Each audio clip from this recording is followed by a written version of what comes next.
Who told you the story? Who sang you the song that shaped your life?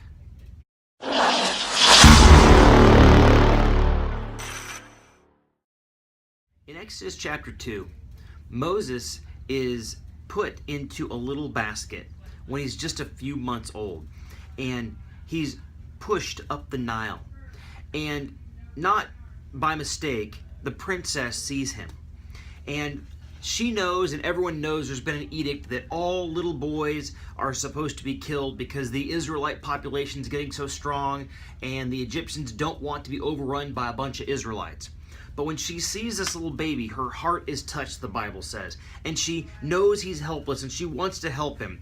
And so one of her aides says, "Do you want me to go find any old, Hebrew lady to nurse him and then he could be yours?" And she goes, "Yeah." Well, it just so happens that they find Moses' mother. And Moses' mother gets to nurse him and actually raise him for several years. And it's during those years that she sings him songs about the truth of God and His Word. That she tells him stories. And those stories and those songs stay with him for the rest of his life. In fact, when he's older, maybe 7 to 10 years old, he goes and lives in the palace.